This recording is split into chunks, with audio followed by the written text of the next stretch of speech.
SoFi. I'm so excited about this event. Thank you for being here. My name's Ashley Stahl. For those of you who don't know me or haven't joined one of the member experiences with me, I am SoFi's resident career expert. I am a career coach and author of the book U-Turn. I'm the host of the U-Turn podcast, and I have devoted my life to helping you step into a career that you're inspired by and align with. I'm just so excited to be talking to you about how you can present and communicate publicly.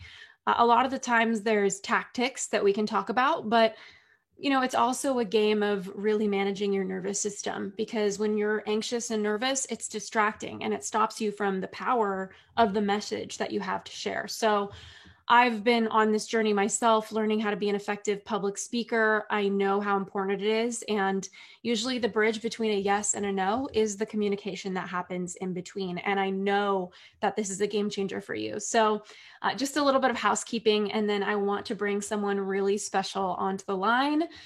This event is going to be two parts. The first piece is going to be right now, part one with me, and I'm going to be inviting Jennifer, our really special guest. She's a SoFi member, and she's going to vulnerably and openly share where she's at with her public speaking. And I'm going to do one of my absolute favorite things, which is spot coaching. Part two, we're going to head to a separate Zoom link so that we can all meet each other face through a Zoom meeting. And we're going to have Bespoke Cuisine walk us through a mixology class, which is so exciting. And if you haven't already, don't forget to join the Slack group. It is incredible that SoFi is just providing this resource to help you elevate, network, and connect with other professionals. And I'm seeing here it's a gin mixology class. And those of you who are gluten-free, I know gin is gluten-free, so that's for you too. And this is the last event in a series of happy office hours. And while SoFi is always offering new events, so keep your eyes peeled. I'm sad that this is the end of happy office hours. I feel like we're all due for a happy office hour. We are all having too many work hard office hours. And I'm just so happy that we at SoFi can provide that.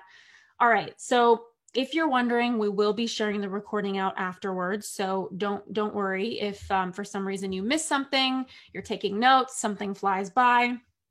My intention as I bring Jen onto the line is to coach her from the mindset that we are all her in some way or another. We are all so connected, nothing like a pandemic to remind us how connected we all are. And we are all so similar. And I really want to coach from the mindset that we're all going through very similar things. So as I'm working in the chat box or in the Q&A, if you want to get to questions for a half hour, I'm going to talk to Jen. And if you want to just chat in the chat box, you can. But after that, I'm going to get some Q&A. And I would love your questions on where you're feeling blocked with your speaking. And I would love to answer those. And then we'll just go straight into the other Zoom room whenever questions are done and get into the mixology. So without further ado, I want to welcome Jennifer Main onto the line. Jen, let me know if you got your audio and your camera working. Hi. Hi. It's you. Okay. I'm here. I'm excited.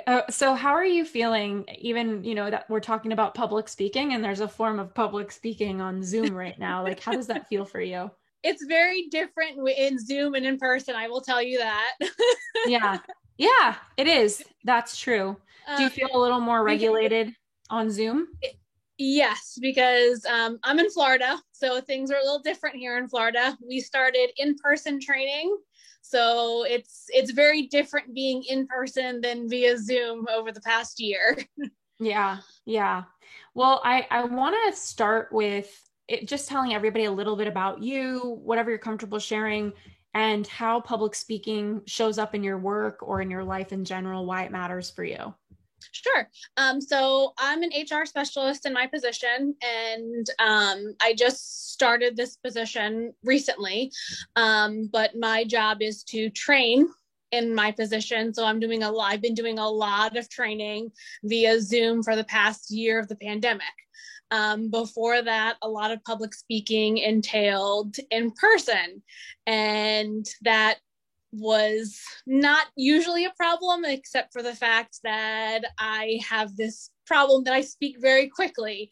I talk with my hands. I don't know if you can see it, but public speaking and being in front of crowds is something that I've always done in my career. I work in the public a lot. I do a lot of community outreach, a lot of community connections, a lot of basically community connections for my jobs that I've always done. So being in the public is basically what I do. And now that it entails training, that's what the gear that I've switched towards. I feel like even more so now I have to be able to communicate that in an even bigger way because I'm training people to do the next thing. So I feel like that's kind of the next, a big deal. So about me, that's kind of, I feel like a lot of pressure with that I have to enhance that skill to make people better. Okay. Well, that's helpful. And I feel like there's two piece directions we could go, and we can kind of touch on both, but one is just managing your energy when you're training people. And the other piece is actually structuring a presentation that gets people to take action, listen to you, follow your lead, just make an impact.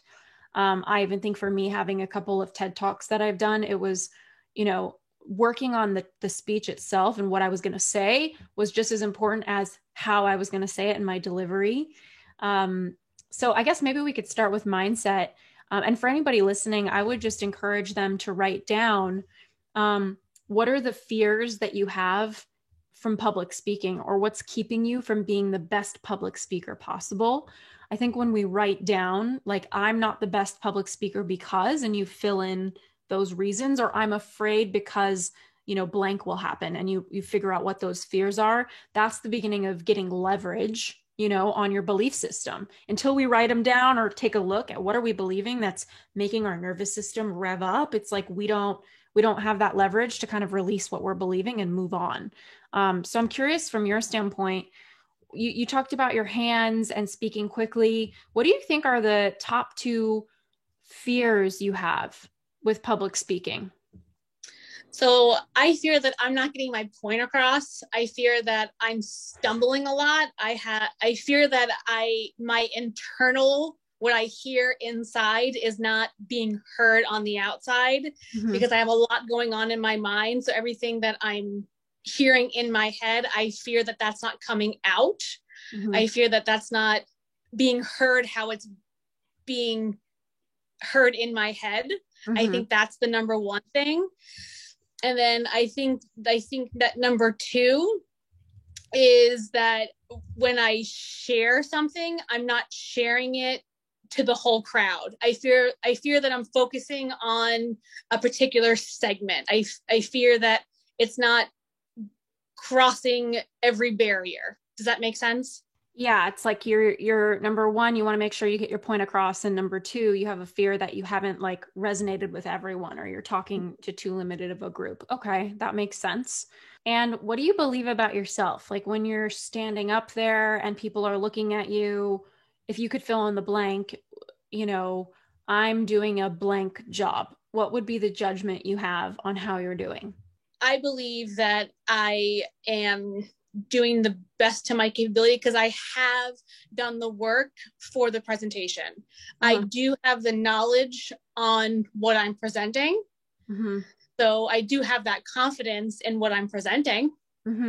I love that, because I know that if you don't practice or prepare, then you get distracted by trying to grab onto your words and saying the right thing. So at least you give yourself, that's one of the best hacks to regulate your nervous system, is to be ready and have your content in your, I always say to clients, like, have the content in your cells, because the more that it's like so deeply rooted and you've practiced and you've thought about it, almost like when your mind blanks and your nervous system kicks up, you're kind of talking and having an out of body experience where words are coming out and they're making sense, right?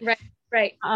Okay. So do you have any experiences in your life where maybe it was a little bit traumatic speaking in front of people, you felt embarrassed, or it just didn't go over right? So recently, when we had our first one back, I felt like everybody just had a blank stare on their face. I don't know if it's because they just didn't want to be there, or it was the fact that we were just because we just started. Everybody was social distance. Everybody still had their face masks on. So I don't know if it was the fact that I couldn't see mouths, but I just feel like this most recent return, I didn't have the energy that I wanted. So I kept trying to keep it upbeat, trying to, insert joke here, trying to make it lighthearted, and everything I did fell flat. Okay. I was delivering the material. I had the handouts. No matter what I did, I couldn't engage and I couldn't get my point across. Yeah. So I didn't know how to engage them more. And I was trying to focus on, and that's another thing that I try to do. I try to focus on the people who are actually paying attention. So I find that focus person. Yeah. And really engage in them, because I'm like, okay, this person's paying attention to me, so I'll focus on them. But then I lose the group. I lose the rest of them. So maybe everything, or maybe not. So everything, maybe I'm not. Yeah. So everything I did was just falling flat. And I left that training. I'm like, I don't think I got into anybody. I think everything I did just fell flat. Yeah. So I think it was completely traumatic. I feel like there's a distinction between content and connection. And sometimes when we're focused on content and delivering, we miss connection. Do you know what I mean? And that's what really gets information through to people, is them connecting to you. And that could be like, for me as a speaker, reading the energy of the room. And even though I'm kind of married to my content, I want to make sure I don't miss what I have to say. I would say maybe whatever you can do, especially if there's a stage involved or there's just a room full of people, anything you could do to kind of look and get a gauge for what's the energy of the room, how are people feeling? And I think even before you get into it, instead of making jokes, which I think sometimes is a way to manage our own nerves, like we're trying to lighten it for ourselves, maybe you can say like, how's everybody doing? What would be one thing you're wanting to learn from this? Like just starting to connect with people so that you can be in service with them. I think that the content versus connection can be a slippery slope, where it's like, if you're too in the content, you miss the energy and the connection. Also, I think one of the biggest things that I've learned is when I'm really nervous, I've learned that, and I don't know if this is for you, but that I'm thinking too much about me. And that's why I'm nervous. I'm thinking about how do I look and how am I coming across? And that's nerve-wracking. And that gets you out of presence. And so in presence is where real delivery is, like really being present, like with the energy of the people that you're talking to, with what you have to say. And so whenever I get so nervous about how I look, I just tell myself, oh, that's an inner alarm going off that I'm in me and not in the crowd. You know what I mean? So anytime I'm thinking about like, how do I look? Or, I remember, okay, this isn't where transformation is. This isn't where I can make an impact, because, we are us, but when we're there to serve, right? It's like, it's just an alarm to get back into service. Okay. So I know you shared a recent moment, but I wonder, is there a moment in your upbringing, in your early life, where you felt like, whoa, I said the wrong thing in front of people, or I don't look good in front of people, or this was embarrassing? Just any moment or memory in your life. And I can give you a minute, and everybody, we can take a moment to just think, and, don't feel pressure to go as far back in time as possible, but ideally, as early as possible, maybe 5th grade, like whatever memory comes to mind of feeling like you're on the spot in front of a large group of people, or you said something in front of a large group of people that you wish you didn't. You could just take a minute, unless it's coming up now. Oh, no, it's coming up. No, it's coming up. Don't worry. Okay, great. So this is, for everybody listening, this is a framework. So thinking, you could write down, what is that moment for you? Okay, so tell me, Jen, what was the moment? So in 5th grade, we had everybody, I'm sure, knows when you run for president, vice president, secretary, treasurer, because in Florida, after 5th grade, you go to middle school. So it was like the big thing to run for elections of intermediate school in our town. And we grew up in a small town. It wasn't that big. My graduating high school was 98 kids. So you can imagine 5th grade, there wasn't a ton of kids. So I decided, I was in this school for 2 years because we had just moved to Florida. So I didn't know a ton of kids, but I thought, oh, great, I'll make a lot of friends by running for student a place on the student body. So I decided, well, my name is Jenny. I'll run for treasurer. So when I had this huge speech planned, I stood up in front of, like, parents came. It was a big thing. In my mind, it was a huge thing running in front of all these kids, when in reality, it was maybe like 70 people in the stadium. But still, as a kid, that's a big crowd. Yeah. So I'm giving my speech. And at the end of the speech, running for treasurer, I'm like, and vote for me because Jenny rhymes with Penny. The whole entire crowd busted out laughing, laughed me off stage in embarrassment. And I was so devastated because the next day was voting. Everybody was mocking me. No one's going to vote for you just because your name. And everybody, like, they made fun of me. They put stickers on back and it was so brutal. Embarrassing. Okay, so this is perfect. Fifth grader. I feel like everybody has a moment like this. So, okay, I want to just take a moment with you, and if you're willing, it's more vulnerable, so we don't have to go anywhere, but just to take yourself into that moment where people laughed, you know, because I think these are moments where there's big T trauma, where it's like we're held gunpoint and we have those memories that are like so traumatic. And then there's little T trauma, where it's not necessarily about what happened. It's about how we felt from what happened on a repeated basis. Like, I remember when I was a kid, I wasn't invited to like this kid's birthday party. And I thought that like that whole crowd didn't like me. And I had this whole thing about that for years of not being liked. So I think it's just these little T traumas. So what, in that moment, I'm just like picturing you, what was the feeling that you had? I was devastated. I mean, now I laugh about it because I'm like, why would you cry? Like, that's why I'm laughing about as I'm saying it. Yeah. But in that moment, I was absolutely devastated because I thought I would make friends. I thought it was hilarious. I thought it was cute. I was like, Jenny has a penny. Vote for me. This is so cute. My parents were encouraging. The couple of friends that I had were like, oh, that's adorable. And we drew little pennies. Like, for a child, like, you think, I mean, fifth grade, you know, you're in that weird age. Yeah. You know, but in that moment, I was so sad. Yeah. And by the way, I mean, I wish I could have helped you, because I would have been like, Jenny will save you plenty, you know, or something like that. But yeah, see? But still, it's okay, and you're human. But let's slow it down, because here's what happens is we have these experiences, we tune into how we felt. And I hope everybody who's listening is remembering right now an experience where they felt on the spot, embarrassed. Another feeling I'm hearing from you is humiliation. Like, yes. Yeah. So would you say that devastation or humiliation was the main feeling? It's humiliation. I mean, it's yep. Okay. So anybody listening, that's what I would say is like pin the feeling first. And now that's what's happening on an emotional level. You felt humiliated. What were the thoughts you were having in that moment? I'm what? The world is what? This is what? What were the judgments or the beliefs that you had about the situation or yourself? Like, I thought that I mean, because I thought I would make more friends. So I thought that I was going to lose the friends that I had, because the friends that I had in that moment, they had more friends than me, because like I said, I hadn't been around for a while. It was already a small town. I really didn't fit in because I was from Long Island and we moved to Florida. So I had a funny accent back then. I didn't fit in. So the friends that I had, I held on to. And then making this big statement, I was already almost an outcast. So I was like, oh my goodness, I'm going to lose the close friends that I have because of this embarrassment that I just made of myself. So it's also, it's a fear of a loss too. Like, it sounds like sorry to interrupt you. I'm just making sure I'm with you. So was it like fear of losing things, losing people, losing opportunities? Yes. And then going from this, because it was mid-year that had happened, because it was half years that we did these where we were from.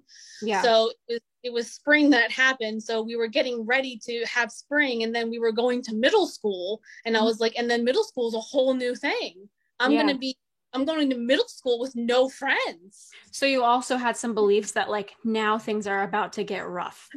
And then middle school happens. Okay.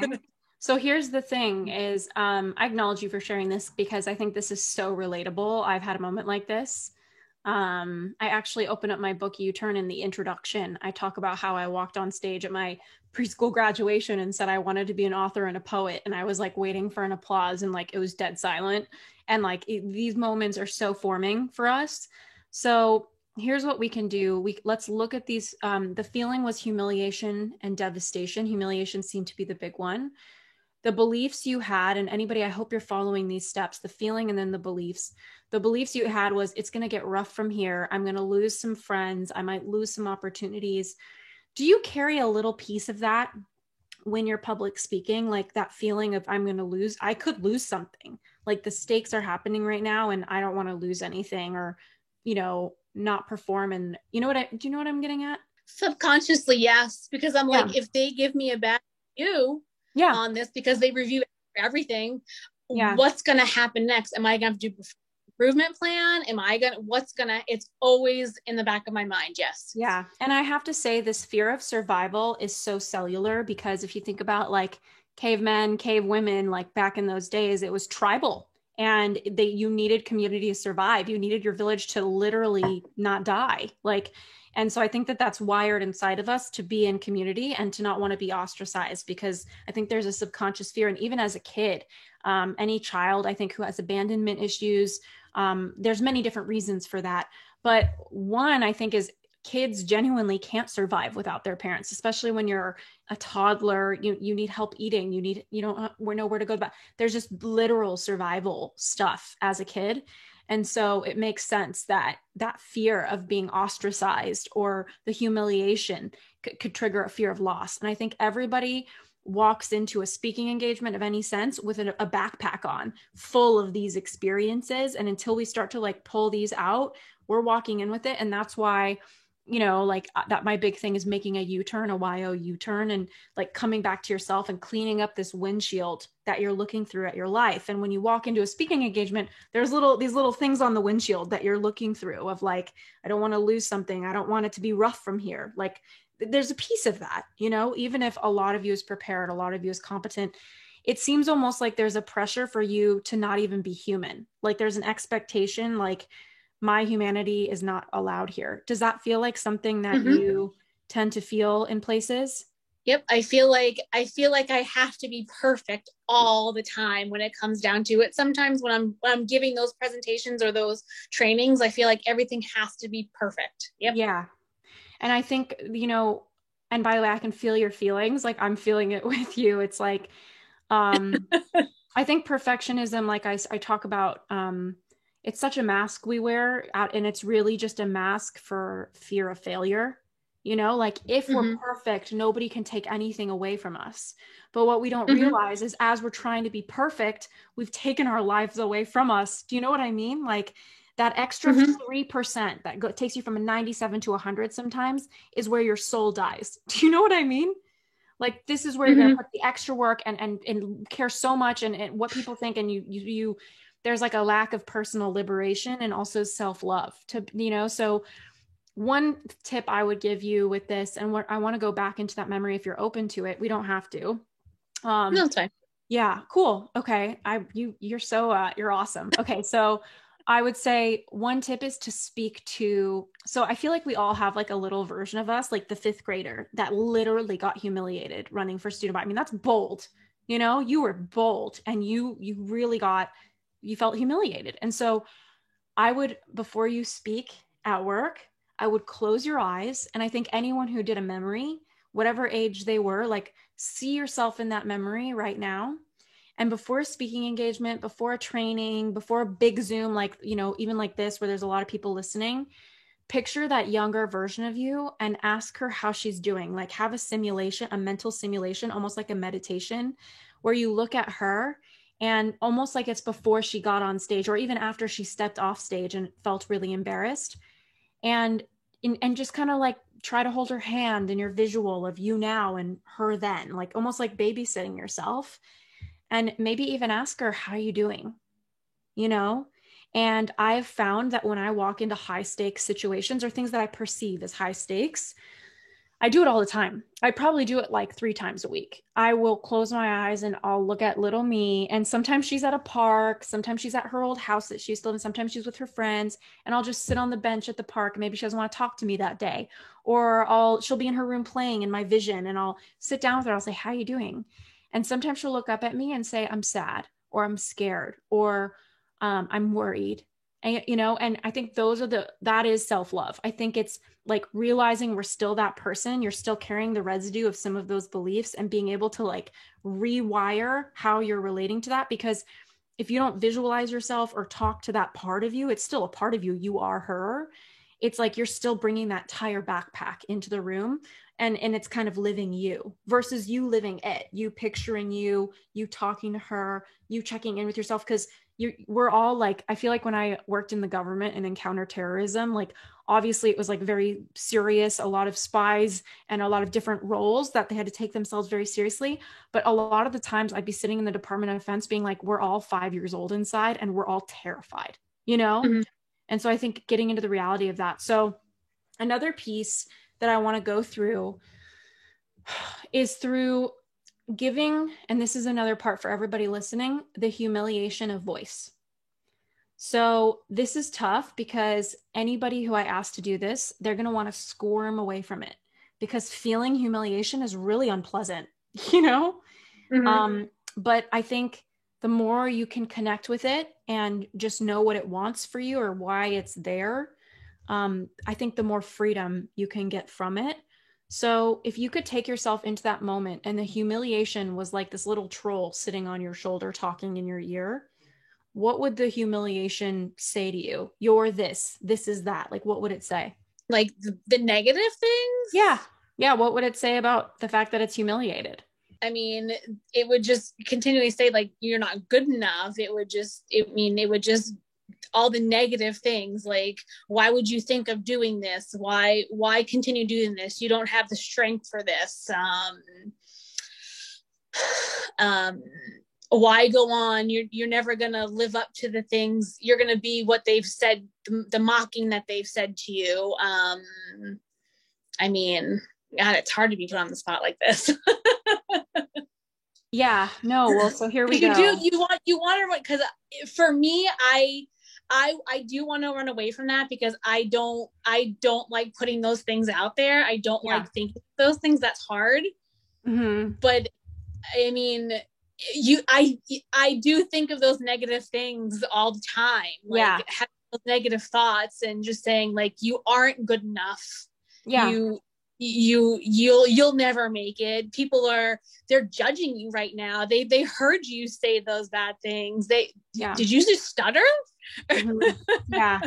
Yeah. And I think there's also like some feeling of like something's wrong with me. I'm hearing a little of that. Like, what were you thinking? Right. So here's the medicine. And for everybody listening who's writing, what I really asked you just now was about an aspect of yourself. So we're all walking around at any given time with aspects of ourselves.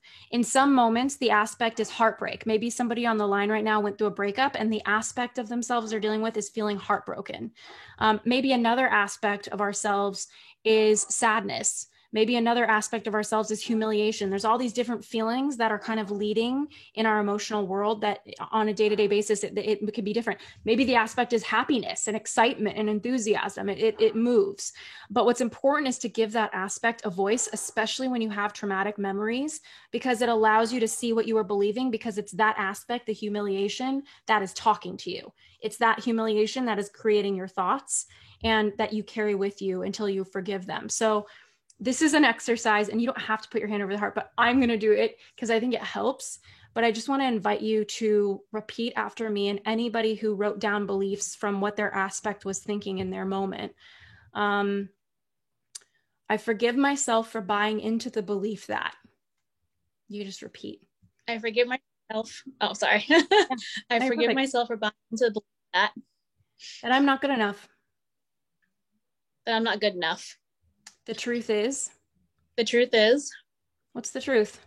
You sound pretty prepared. The truth is that I am good enough. I can do it. Mm-hmm. Okay. And it doesn't always have to be the opposite, right? Like it could be like the truth is I am a personality who always prepares really hard. Like I'm pretty diligent. Okay, so another one. I forgive myself for buying into the belief that I forgive myself for buying into the belief that if I mess up, I'm going to lose people. if I mess up, I'm going to lose people.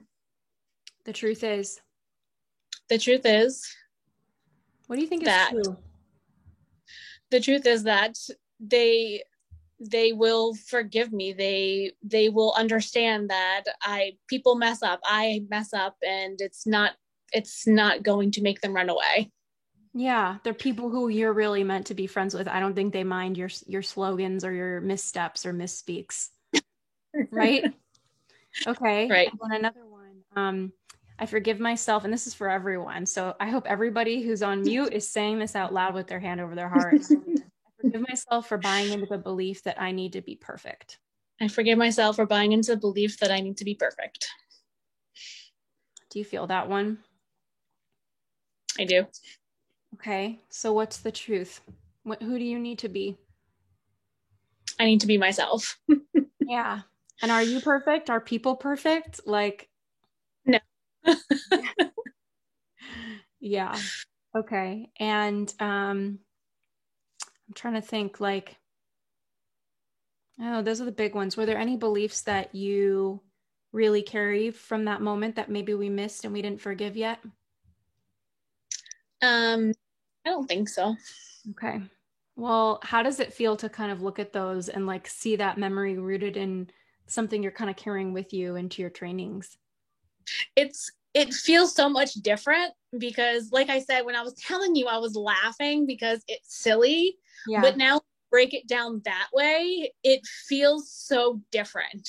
Yeah. Like it's a different perspective telling somebody that, because you tell people that, you joke like, oh, this one time I ran for treasurer and it was just so humiliating, but when Yeah. you break it down, you really do carry it around Yeah. thinking someone's going to laugh at me if I say something like this, and you don't it's a different perspective. It's a really different perspective that's appreciated.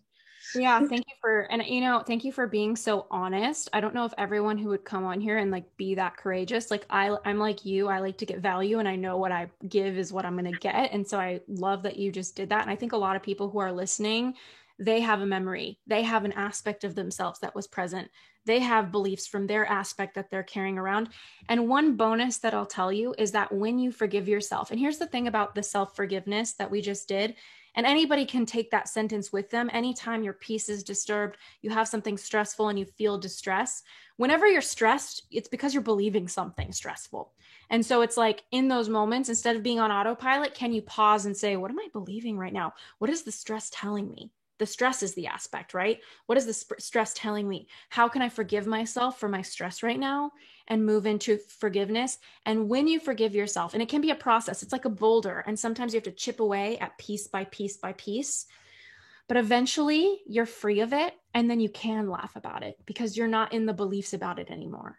But when you laugh about it now, there's still a part of you that like hasn't yet released those limitations you have on yourself or the beliefs and judgments. And when we have these high impact moments in our lives, we believe something different about the world and it changes how we operate.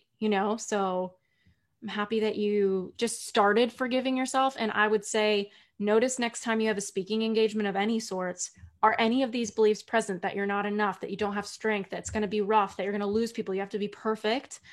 And maybe close your eyes and do that kind of inner child, like fifth grade you, and just see fifth grade Jen and ask her, what's up? How are you feeling? Let her know you've got this, you've prepared. And even if you're not perfect, that's cool. You're good. You're doing your best. It really helps to talk to yourself sometimes like that. So do you have any questions for me before I open it up for anybody else who has some Q&A in the Q&A section? I don't, but I really appreciate that tip because that'll just kind of bring the energy back to center And I'm sure people listening can appreciate just even that one tip, because when you go into those rooms, you're like, okay, yeah, I got this. But just being able to focus on that one thing for that one moment, I know for me is just one great tip that I didn't even think to have. So I'm like, okay, yeah, I got this. But now being able to focus on just that one thing will be able, a new practice that I'll have. So I really appreciate it. I'm so glad. And it's interesting. We don't notice the aspects we carry with us. Usually they're pretty repetitive. Everybody has different like beliefs and aspects that are talking to them all the time. But I didn't realize until probably a year ago that I had a fear of rescheduling something, because I grew up where opportunities would get lost if you didn't claim it right then. So there was always rush and scarcity and like, get the opportunity now and you're never going to get it again. All this fear.